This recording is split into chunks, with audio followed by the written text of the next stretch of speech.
One more Atlanta show, then forever. This is the Podcast Daily. That is Jeremy Birmingham. I am Austin Ward. Yes, it is Tuesday in Atlanta.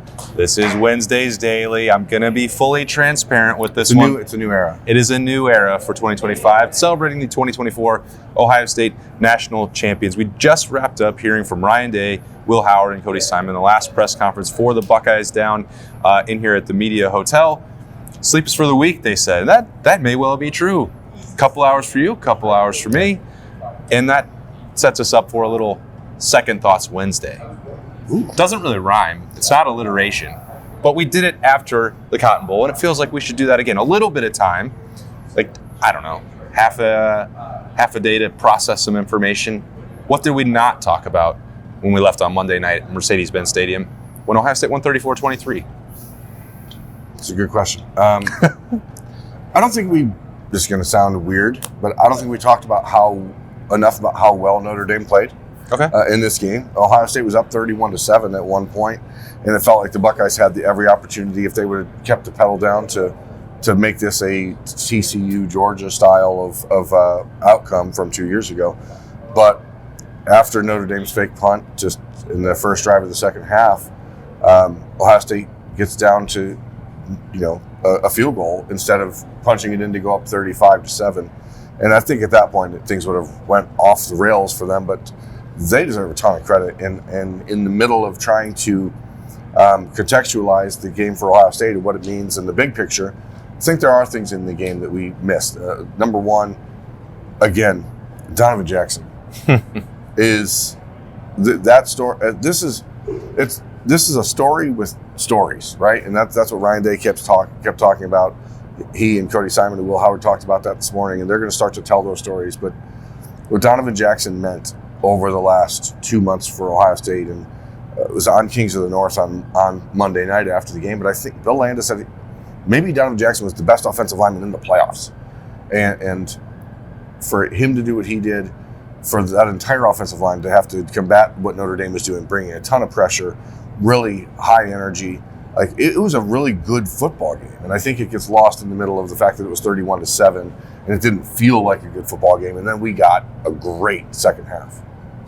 Yeah, I think we mentioned this on the way down to Atlanta, that there was a compelling argument to be made for Donovan Jackson as this team's MVP, and how, it doesn't diminish Jeremiah Smith's greatness. It doesn't take away from how dominant Caleb Downs is at safety.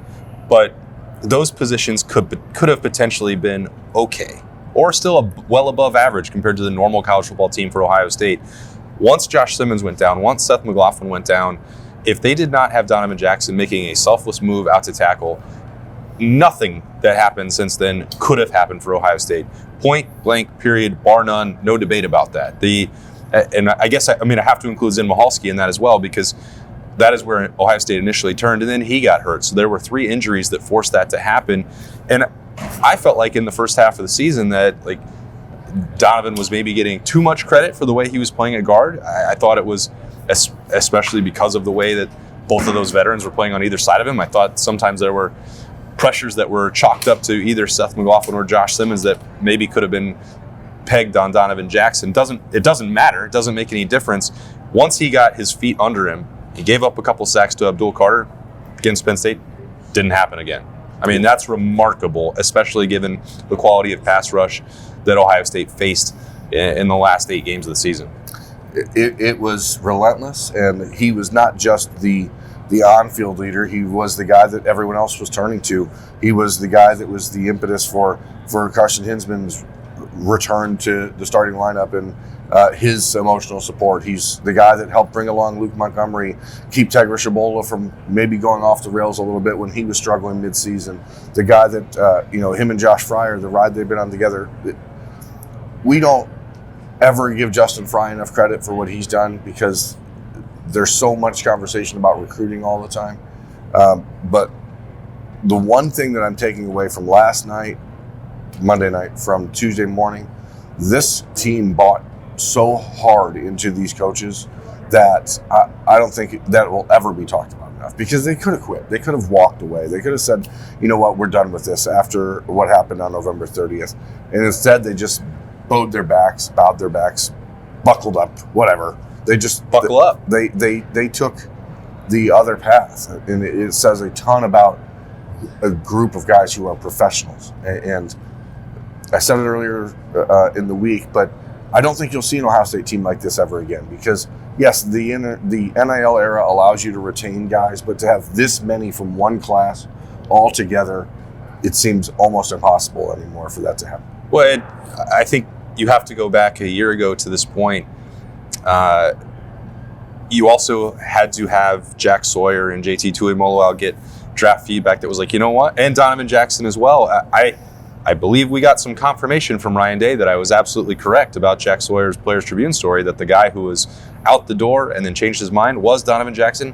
I think you and I were both already aware that that was more likely true than not.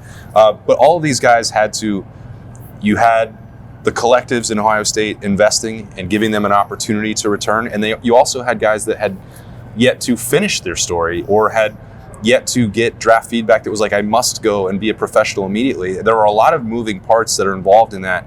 It is a unique storm because, as you mentioned, Berm, if you look into the future, a lot of these guys now, to have 15 or 16 seniors that are all going to be in that same boat, that haven't accomplished a national championship, that haven't won a rivalry game, that don't get draft feedback that makes it no-brainer, like that's going to be incredibly rare. I think the fact that Marvin Harrison wanted to continue to do that because of all the things I mentioned and couldn't, like he was the outlier in that group. And I bet that he was really in hell last night, to be honest with you, that he wasn't getting to take part of that. It's not to stick some salt in the wounds for Marv, but these guys all had to make decisions for the Scarlet and Gray, and it does come with personal benefit for them. They got NIL to be retained, and they boosted their draft stock. What JT Tuimoloau did, I don't know if I talked about it on Monday enough or not. I had him on the notebook. Even if you got through November 30th, you were still thinking, well, JT is probably a third or fourth round pick, depending on how much credit you want to still lean on the measurables. The production, in terms of sack production, still was not there. And then he turned into the version of JT Tuimoloau overnight. Yeah. That was an absolute monster in the postseason. And he was on Monday night, even on that bum ankle, which was hurting him more than I think he let on, certainly more than he let on Saturday. He had 5 tackles in the game, 2 tackles for loss and a sack. Re-injured it, re-aggravated the ankle on that sack in the fourth quarter. In the combination of Jack and JT both unlocking their full potential, we talked about Jack plenty. Maybe we didn't talk about JT enough. There's a whole list of guys we haven't talked about enough, but I think just to put a pin in that conversation, we see the blueprint now for like what Penn State is trying to do heading into the 2025 season.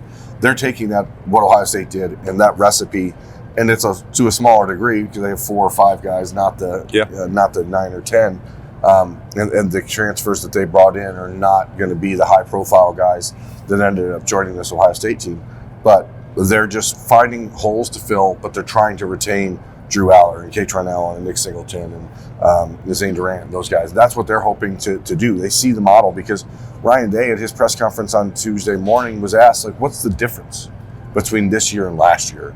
And the answer was experience. Like, Ohio State was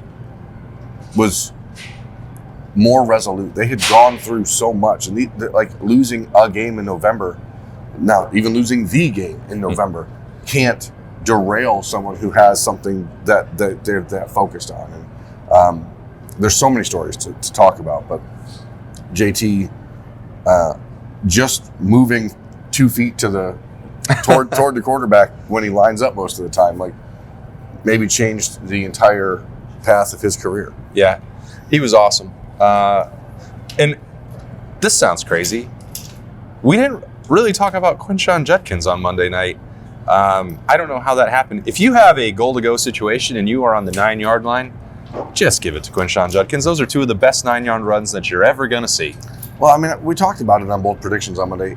I said that he just had been running so... Oh, somebody said it. Well, not we. He'd been running so angry. You just got a sense like he's not a guy that you want to face in the hole if you're a linebacker or a safety because he's going to embarrass you. And he did that on Monday night.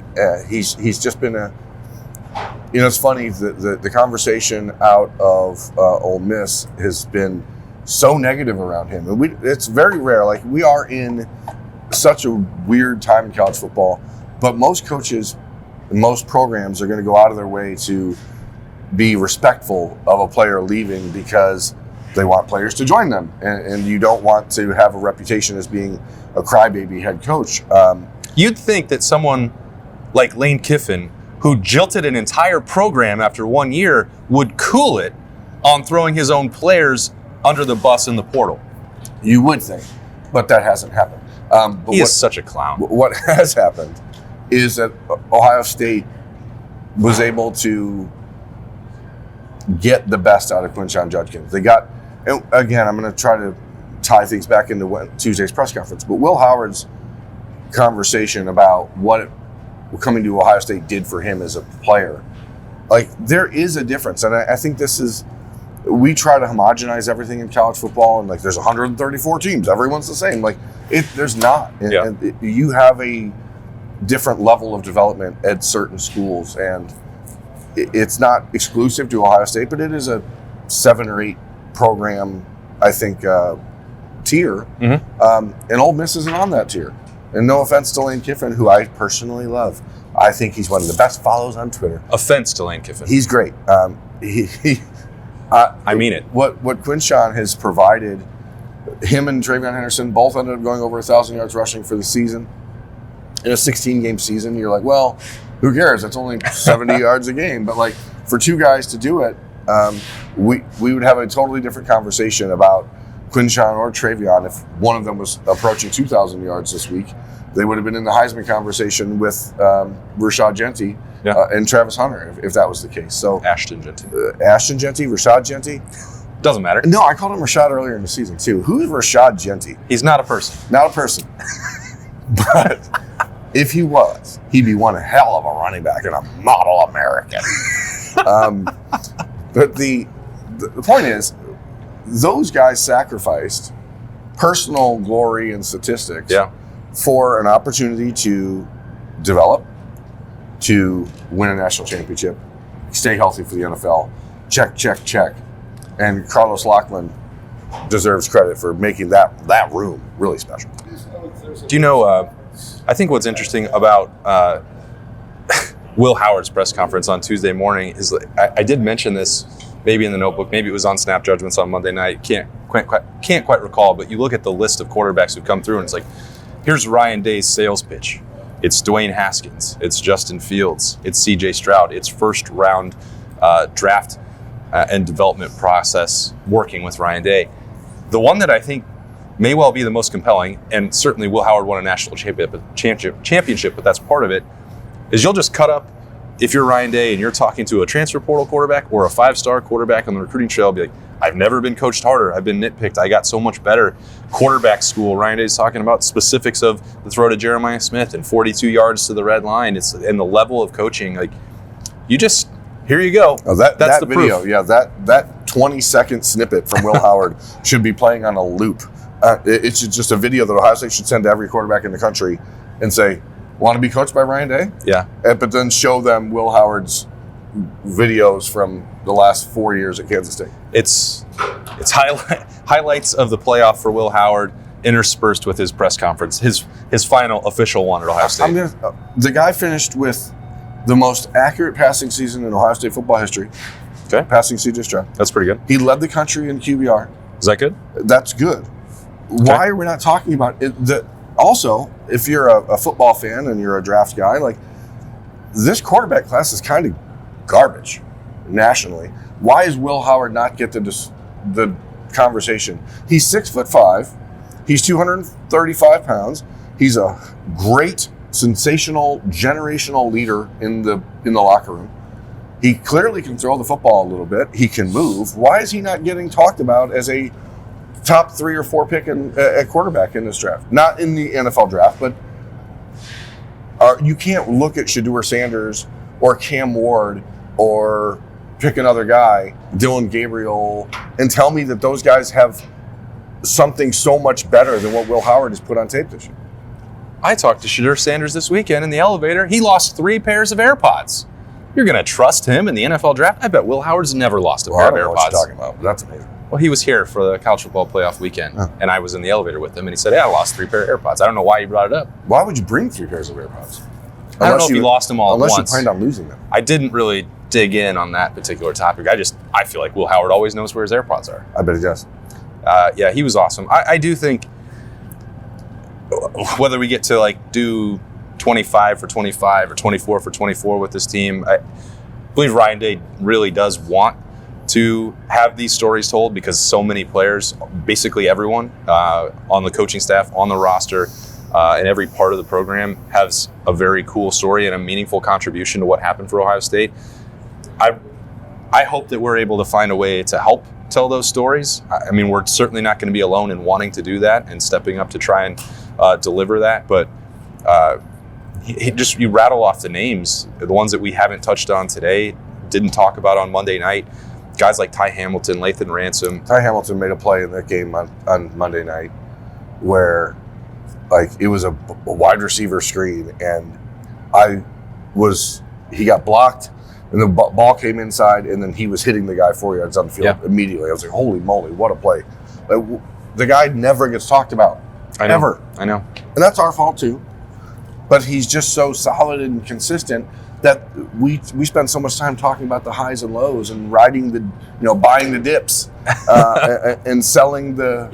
That's a great point. He's just so consistent, and he'll never get talked about, and he's going to get his name called in the 3rd round of the NFL draft. And he was the 4th Beatle from the Rushmen. There's so many stories to tell. I think we should talk a little bit about Ryan Day's answer to the coaching staff question for next year. What did you take of that? So I alluded to this at the end of Snap Judgments on Monday night, and I would stand by this. If the primary target on this coaching staff, which clearly would be Jim Knowles, the best defensive coordinator in America, who lived up to Ryan Day swinging for the fences there. Ironically, it was Marcus Freeman trying to take a swing at that, and then they wound up with Jim Knowles. Worked out great for everybody involved, but especially Ohio State. It doesn't compute to me that it feels more like Jim Knowles knows that he did a good enough job. His agent is setting him up to get another raise to stay at Ohio State. I don't know why he would leave, and I don't know why specifically he would go to Oklahoma to work for a defensive-minded coordinator, head coach in Brent Venables, and be his coordinator. I know that there's conversation about him getting engaged to a woman he met in Oklahoma, lives in Oklahoma. He's got 2 years left on his contract. That's a pretty significant buyout. From the Oklahoma perspective, we know that they don't compensate their staff at the same level as Ohio State. Haven't. They haven't in the past. Maybe they will to try and get Brent Venables over the hump, and maybe the SEC money is different for them. I don't know. I can't really speak on that, but there are contractual impediments that I don't think would work. And I don't believe that Ross Bjork, especially given his investment in Ryan Day and belief in that staff, that he would not continue to elevate the coaching salary pool, whether that is for Jim Knowles, whether that is for Chip Kelly, whether that is for Brian Hartline, whether that is for James Laurinaitis, Matt Guerreri, Justin Fry. I mean, Larry Johnson has another year to go. This will be the first postseason that I have to throw my hand up and say, hey, just let him do whatever the hell he wants and stick around forever. I mean, the work that he did over the last 2 months, sensational. And I'll continue to say, take my medicine on that being wrong. I'll admit when I am, and I did to him after the Cotton Bowl or the Rose Bowl. I don't know. They all run together. But, it'll be difficult. Like, these guys are all going to have opportunities. Also, you're at the point now in late January where the window to make moves coming or going has shrunk quite a bit.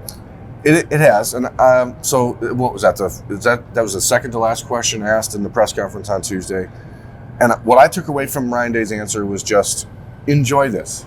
Like, let this be what it is for now. It is the problem with the calendar. Like, by the end of the week, they have to. They have a celebration in Ohio Stadium on Sunday at noon, right? Yes, they do. Today's Tuesday. Ohio State's players have a 5-day transfer window. Yeah, that takes them to Sunday. I believe the draft deadline for the guys. So Saturday, right? I think it's Friday. Actually, maybe I'm mistaken about that. But either way, it's by the end of the week. So you have Davison Igbinosun, Sonny Styles, not a tremendous amount of guys on this team with those decisions, but you have some. You have those. You have transfer entrants. You're going to see a rush of news in the next couple of days about the George Fitzpatricks and the Zenmahalskis and the Devin Browns and Sam Williams-Dixons, all those guys, where they're going to end up. And then you're going to see guys that you expect to be on this roster next year who won't be. And guys that you're going to be like, what in the world is going on? College football sucks. Enjoy this. Like, Ohio State just finished the most improbable run in college football history. 5 top 5 teams that Ohio State beat this year. It's never happened in college football history. With a group of players that made totally personal, unselfish decisions, which, again, is not going to happen often in this era of college football that we're entering. So just enjoy it. And whatever happens, happens. Here's what you should know. If Jim Knowles left, which we don't think he's going to, but it's possible. The conversation will... Unlikely, but possible. Will be ongoing. If he left, if Coach X left, if Player Y left, Ohio State is always going to be in the conversation as the upper crust of college football. And the Buckeyes, despite walking out of here with a brand new trophy to take home, aren't going to be content with it and say, well, we're done. We don't have to find new players next year. We don't have to hire the best coaches. Like, they will always hire the best coaches, and they will always make themselves one of the most competitive programs in college football. So is it going to feel like it did 15, 20 years ago? It's like, oh, we got these guys for 4 years. We know exactly who our roster is going to be. Nope. But that doesn't mean it can't be fun, because this has been fun. But once in a while, it lines up, and you get to watch a bunch of seniors make decisions and stick with them all the way through their careers. I have one more revelation. I've realized I've been hard on this generation of Ohio State fan. They've seen 3 Ohio State national championships in the last 22 years. They've also seen Ohio State lose 3 national championships in that time. So 6 national championship appearances in the last 22 years. The first 26 years of my life, I didn't see him even sniff it. My brothers, who were alive in the 60s, the Buckeyes went 34 years without a national championship, and now we've seen 6 national championship games in 22 years. Like, it is a run that I think I often sometimes wonder where the expectation or entitlement comes from. And now I know, because I'm realizing, like, man, they're the preeminent program in college football, and they have a trophy to prove. And have been for 100 years and will be for the next 100. It's just going to look a little different. It will be, but seems like they've got a pretty good handle on how to keep that going, because Ryan Day kept that ship steady in the face of a lot of adversity. So his story goes in there with everybody else, and maybe he'll want to tell some of that later on. And we're going to try our best to do that for you on the podcast. Again, that's it from Atlanta. We can't thank you enough for following along throughout the entire 2024 season. It has been an absolute ride. But guess what? We're on to 2025, and we're not going to stop talking about Ohio State football. There's still a lot to go. Coaching, portal, roster, whatever. We're going to keep covering all of that. Celebrating. On the podcast daily, and we're going to be there on Sunday at the Horseshoe to cover that, as well as Ohio State celebrates a national championship. That's it from Atlanta. He's Jeremy Birmingham. I am Austin Ward. This has been the podcast daily for Wednesday. Enjoy your day. See ya.